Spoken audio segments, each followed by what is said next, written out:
நான் வாங்கின மீஷோவுடைய 5 பொருள்களுடைய ரிவ்யூ தான் பார்க்க போகிறோம்.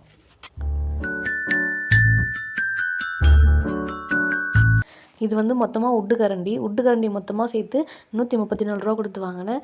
ரேட்டிங் வைஸ் நான் 9 கொடுப்பேன். பேக்கிங் வைஸ் எல்லாமே பர்ஃபெக்ட்டு தான். ஆனால் ஏன் 9 கொடுக்குறேன்னா, குழம்பு கரண்டி கொஞ்சம் ப்ராப்ளமாக இருந்தது அதனால். செகண்டு க்ளீன் பண்ணுற ஆயில் கரையெல்லாம் க்ளீன் பண்ணுற லிக்விடு. இது வந்து 97 ரூபா கொடுத்து வாங்கினேன். ஓகே தான், எல்லாமே ஓகே தான். இதனுடைய ரேட்டிங் வந்து 8 கொடுப்பேன். ரொம்ப ஆயில் கரையெல்லாம் போயிடுது. பட் இந்த சாம்பார் கரை கொஞ்சம் டைட்டாக பிடிச்சிட்ருக்க கரைலாம் போக மாட்டேங்குது. ஓகே தான், நான் க்ளீன் பண்ண வரைக்கும் ஓகே தான். இது வந்து ரொம்ப பர்ஃபெக்ட்டுலாம் சொல்ல முடியாது. 97 ரூபா கொடுத்து வாங்கினதுக்கு ஒர்த்து. கேஸ் அடுப்பு க்ளீன் பண்ணேன். ப்ளஸ் வந்து அது சாம்பார் கரை போகலைன்றதுக்கான எக்ஸாம்பிள் தான் அது.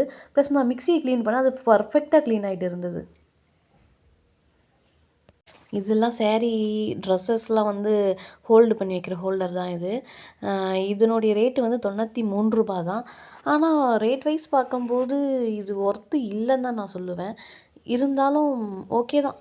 10க்கு 7 கொடுக்கலாம். அந்த அளவுக்கு நல்லா தான் இருக்குது. மேக்ஸிமம் இதில் வந்து ஒரு 4 சேரீ ஃபோல்டு பண்ணி வைக்கலாம். அந்தளவுக்கு ஒர்த்தாக தான் இருக்குது. இது வந்து பிளேட்டெல்லாம் போட்டு வைக்கிற ஸ்டாண்டு. 134 ரூபா கொடுத்து வாங்கினேன். அதிலே வந்து அந்த அடியில் போடுற அந்த புஷ்ஷெல்லாம் கொடுத்துட்டு இருந்தாங்க. இதுக்கு ரேட்டிங் வைஸ் வந்து நான் 9 கொடுப்பேன். ஓகே தான், 134 ரூபாய்க்கு இது ஒர்த்தான்னு கேட்டால் ஒர்த்து தான். ஒரு பிளேட்டுக்குள்ளே ஒரு பிளேட் போட்டு வச்சு அந்த போட்டு வைக்கிற அளவுக்கு ஒர்த்தாக தான் இருக்குது. அதனுடைய ஃபோட்டோ ஆட் பண்ணுறேன் பாருங்கள். அடுத்து வந்து பித்தளை விளக்கு 6 விளக்கு 144 ரூபா. ரேட்டிங் வைஸ் 10 அவுட் ஆஃப் 10 கொடுப்பேன். பர்ஃபெக்டாக இருந்தது. பித்தளை நல்லா இருந்தது. பேக்கிங் மட்டும்தான் கொஞ்சம் ப்ராப்ளமாக இருந்தது. மற்றபடி எல்லாமே ஓகே. அடுத்தது வந்து முக்காலி மாதிரி இருக்க ஒரு ஸ்டாண்ட் ஒன்று பார்த்தேன். அது டெக்கரேஷன் ஐட்டமாக பார்த்தேன்.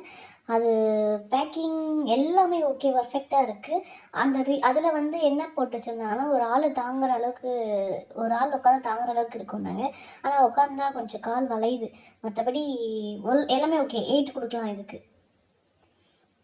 இந்த வீடியோ உங்களுக்கு பிடிச்சிருந்தா லைக் பண்ணுங்கள், ஷேர் பண்ணுங்கள், சப்ஸ்கிரைப் பண்ணுங்கள். பாய்.